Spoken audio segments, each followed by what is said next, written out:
Hello everyone, welcome to BEd study channel. आज हम जो लेसन प्लान बनाएंगे वो साइंस का लेसन प्लान है और इसका टॉपिक है साउंड। तो ये साइंस का है, फिजिकल साइंस में अनली आ जाता है ये।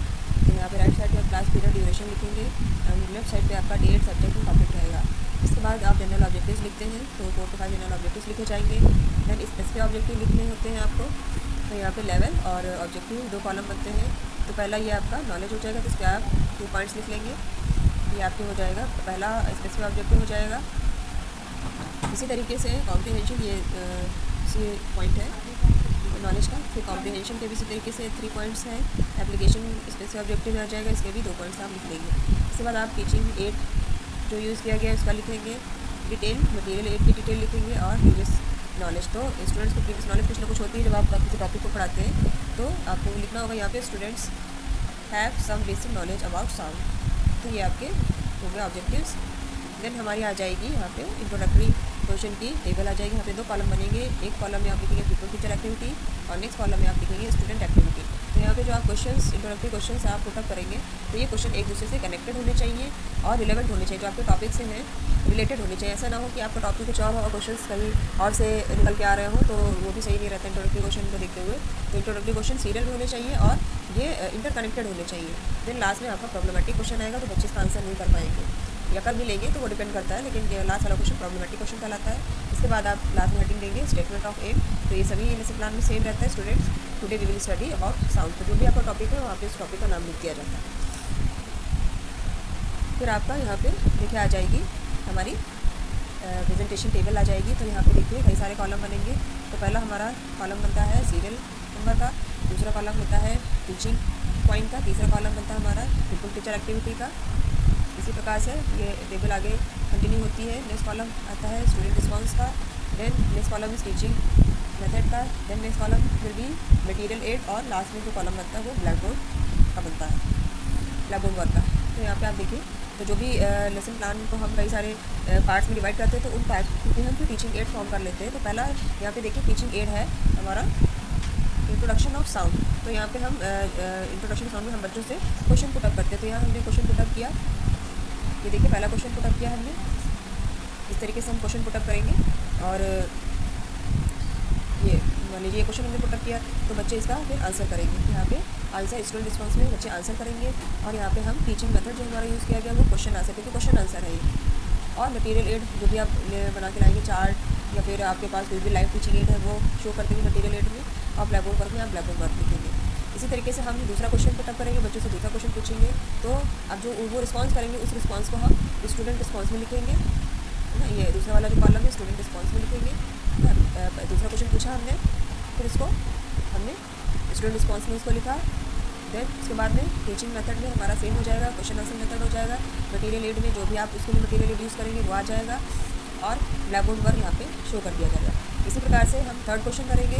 तो थर्ड क्वेश्चन में जो स्टूडेंट रिस्पॉन्स, ये देखिए थर्ड क्वेश्चन है।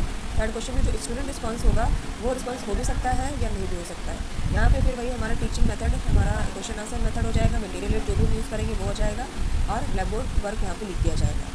ठीक है।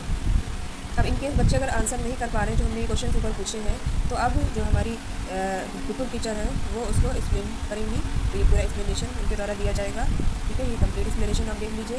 अब इसमें एक्सप्लेनेशन में स्टूडेंट क्या रिस्पॉन्स देंगे, स्टूडेंट विल लिसन केयरफुली।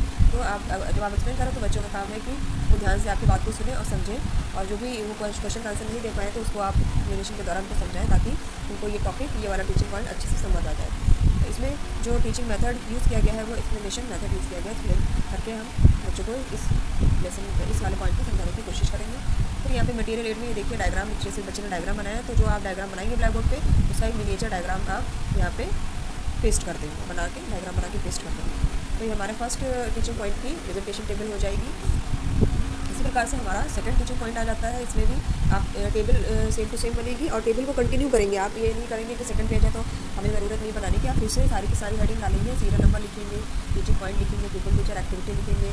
इसी प्रकार से आगे स्टूडेंट रिस्पॉन्स लिखेंगे, टीचिंग मेथड लिखा जाएगा, मटेरियल एड लिखा जाएगा और ब्लैक बोर्ड वर्क किया जाएगा। तो यहाँ पे सेकंड टीचिंग पॉइंट में है हमारा प्रोपोगेशन ऑफ साउंड है। तो यहाँ पर भी हम क्वेश्चंस को पुटअप करेंगे, बच्चों से हम क्वेश्चंस पूछेंगे और यहाँ पे स्टूडेंट रिस्पॉन्स में बच्चे आंसर करेंगे। तो हम कम से कम 1 या 2 या 3 क्वेश्चन करते हैं, ताकि अगर बच्चे नहीं पहले क्वेश्चन में या दूसरे क्वेश्चन में समझ पा रहे तो कम से कम 2 या 3 क्वेश्चन को पुटअप करते हैं। यहाँ पे जो हमारा टीचिंग मेथड यूज़ होता है वो क्वेश्चन आंसर मेथड यूज़ होगा। मटेरियल एड में हम जो भी हम अपना मटेरियल एड लेके आए हैं, चार्ट लेकर आए हैं या कोई लाइव टीचिंग एड लेकर आए हैं, तो वो हम दिखा देंगे। अब ब्लैक बोर्ड वर्क में हम हम समराइज फॉर्म में उसको मेंशन कर देंगे। फिर यहाँ पे देखिए एक्सप्लेनेशन, इन केस कि बच्चे आंसर नहीं कर पा रहे हैं तो बिल्कुल टीचर जो आप हैं, बिल्कुल टीचर है, वो इस पूरे टॉपिक को अच्छे से, इस टीचिंग पॉइंट को अच्छे से एक्सप्लेन करेंगे या करेंगी। और यहाँ पे स्टूडेंट रिस्पॉन्स क्या रहेगा कि ये बच्चे ध्यानपूर्वक सुनेंगे कि क्या समझाया जा रहा है। इसके साथ ही साथ जो आपका टीचिंग मेथड यूज़ होगा यहाँ पे वो एक्सप्लेनेशन होगा और डिमॉन्स्ट्रेशन होगा। तो डिमॉन्स्ट्रेशन में आप अपने हाव भाव के द्वारा और एक्सप्लेनेशन के द्वारा इस टॉपिक को समझाने का प्रयास करेंगे। तो यहाँ पे मटेरियल एड में जो भी आप चार्ट और लाइव टीचिंग लेकर आएंगे वो आप शो कर देंगे और ब्लैक बोर्ड वर्क में आप ब्लैक बोर्ड समरी लिख देंगे। तो ये आपका सेकेंड टीचिंग पॉइंट इस तरीके से लिख दिया जाएगा। आप देख लीजिए कंप्लीट टेबल कुछ इस तरीके से बनेगी। देन हमारा थर्ड टीचिंग पॉइंट आ जाएगा। थर्ड टीचिंग पॉइंट भी जैसे हमने फर्स्ट सेकंड टीचिंग पॉइंट बनाए थे वैसा ही थर्ड टीचिंग पॉइंट बनेगा। वही इसी प्रकार से आप सीरियल नंबर लिखेंगे, पहले टेबल बना लेंगे, टीचिंग पॉइंट लिखेंगे, फिर टीचर एक्टिविटी लिखेंगे, फिर स्टूडेंट रिस्पॉन्स लिखेंगे, टीचिंग मेथड की हेडिंग लिखेंगे, मटेरियल एड लिखेंगे और ब्लैक बोर्ड वर्क लिखेंगे। अब यहाँ पे आप देखिए हमारा थर्ड टीचिंग पॉइंट है characteristics of a sound wave. तो यहाँ पे साउंड वेव कैरेक्टरिस्टिक हमने नहीं रखा, तो यहाँ पे भी हम क्वेश्चंस पुटअप करेंगे। कुछ न कुछ 2 या 3 हम क्वेश्चन पुटअप करते हैं, क्योंकि अगर 1 या 2 क्वेश्चन में बच्चे नहीं आंसर कर पा रहे तो हम क्वेश्चन को ज़्यादा से ज़्यादा पुटअप करते हैं ताकि बच्चे रिस्पॉन्स करें। तो यहाँ देखिए हमने क्वेश्चन पुटअप किए हैं और इस वाले कॉलम में स्टूडेंट रिस्पॉन्स में तो जो उन क्वेश्चंस का जो बच्चे आंसर करेंगे वो हम आंसर लिख देंगे कि बच्चे आंसर कर पा रहे हैं या नहीं कर पा रहे, नो रिस्पॉन्स आ रहा है, तो वो हम उनका जो भी रिस्पॉन्स रहेगा वो हम स्टूडेंट रिस्पॉन्स वाले कॉलम में लिख देंगे। फिर यहाँ पे टीचिंग मेथड क्या यूज़ हो रहा है, सिंपल क्वेश्चन आंसर मेथड है, क्योंकि हम बच्चों से क्वेश्चन पूछ रहे हैं और वो आंसर कर रहे हैं। ठीक है। फिर मटेरियल एड में जो भी आप मटेरियल एड आपका होगा वो आप लिख देंगे, जो आपने यूज़ किया है, चार्ट यूज़ किया है या कोई लाइव टीचिंग एड यूज़ किया है। देन ब्लैक बोर्ड वर्क में आप ब्लैक बोर्ड समरी लिख देंगे। फिर यहाँ पे देखिए इन केस बच्चे नहीं अगर एक्सप्लेन कर पा रहे, बच्चों का रिस्पॉन्स नहीं आ रहा है, तो फिर आप उस टॉपिक को जो भी आपने क्वेश्चन इस टीचिंग पॉइंट को लेकर जो क्वेश्चन पुटअप किए हैं तो उससे रिलेटेड जो एक्सप्लेनेशन वाला पार्ट है वो आप एक्सप्लेन करेंगे और इसके साथ ही साथ एक्सप्लेनेशन के सामने आप जो स्टूडेंट का जो भी रिस्पॉन्स रहेगा वो आप यहाँ पे रिस्पॉन्स लिख देंगे। देखिए एक्सप्लेनेशन है, एक्सप्लेनेशन के सामने यहाँ पे स्टूडेंट रिस्पॉन्स लिखा जाएगा और यहाँ पे आपको जो टीचिंग मेथड है वो यहाँ पे एक्सप्लेनेशन मेथड है, एक्सप्लेनेशन मेथड लिख देंगे और इसके साथ ही आप ब्लैक बोर्ड समरी यहाँ पे लास्ट में जाके जो ब्लैक बोर्ड समरी है वो आप लिख देंगे। उस टीचिंग पॉइंट की ब्लैक बोर्ड समरी लिखी जाएगी, पूरे चैप्टर की नहीं लिखेंगे, यहाँ पे ये पर्टिकुलर टीचिंग पॉइंट की समरी लिखते हैं यहाँ पे। ठीक है। तो इस तरीके से आप देखिए ये हो जाता है, हमारे थर्ड टीचिंग पॉइंट भी कंप्लीट हो जाता है और ये हमारी जो प्रेजेंटेशन टेबल है और इस तरीके से कंप्लीट कर लेते हैं। देन हमारे यहाँ पे आ जाते हैं इवैल्यूएशन क्वेश्चन आ जाते हैं। तो 3 से 4 इवैल्यूएशन क्वेश्चन लिखे जाते हैं। देन यहाँ पे हम ब्लैक बोर्ड समरी लिखते हैं, तो ब्लैक पेपर पे आप ब्लैक बोर्ड समरी लिख लीजिएगा वाइट पेन से इस तरीके से, तो प्रेजेंटेशन अच्छा रहता है, अच्छे आपका लेसन प्लान दिखता है। फिर इस वाले लास्ट ये हमारा पेज आता है, तो इसमें हम क्लास वर्क में ऑब्जर्वेशन लिखते हैं। तो जो भी हम क्लासरूम में बच्चों का जो भी ऑब्जर्वेशन देखते हैं वो हम लिख देते हैं अपनी कॉपी में। बच्चे क्या कर रहे हैं, अपने वर्क नोट डाउन कर रहे हैं कि नहीं, ध्यानपूर्वक सुन नहीं सुन रहे हैं, ये सारी चीज़ें लिखनी होती हैं।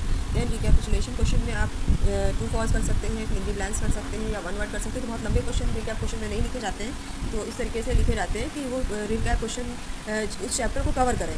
बहुत ज़्यादा रिकैप क्वेश्चन नहीं लिखे जाते हैं और बहुत ज़्यादा इरेलेवेंट क्वेश्चन भी नहीं डाले जाते कि जिनका आपके टॉपिक से दूर दूर तक कोई रिलेशन ना हो, तो टॉपिक से ही रिलेटेड होने चाहिए रिकैप क्वेश्चन। तो ये आप रिकैप क्वेश्चन यहाँ पे कर देंगे। इसके बाद में लास्ट में आप होमवर्क लिख देंगे, तो बच्चों को आप होमवर्क दे देंगे टॉपिक से रिलेटेड। इस तरीके से आप देख पा रहे हैं कि ये हमारा लेसन प्लान कंप्लीट होता है साउंड पे। जो भी हमारा लेसन प्लान हमने बनाया है ये हमारा लेसन प्लान कंप्लीट हो गया है। प्लीज़ मेरे चैनल को लाइक कीजिए, सब्सक्राइब कीजिए और अगर आप इस चैनल पे नए हैं तो इसको सब्सक्राइब कर लीजिए। और जो भी आपको न्यू अगर किसी अदर टॉपिक पे चाहिए लेसन प्लान तो प्लीज़ आप मुझे कमेंट सेक्शन में कमेंट करके बता सकते हैं। And thanks for watching.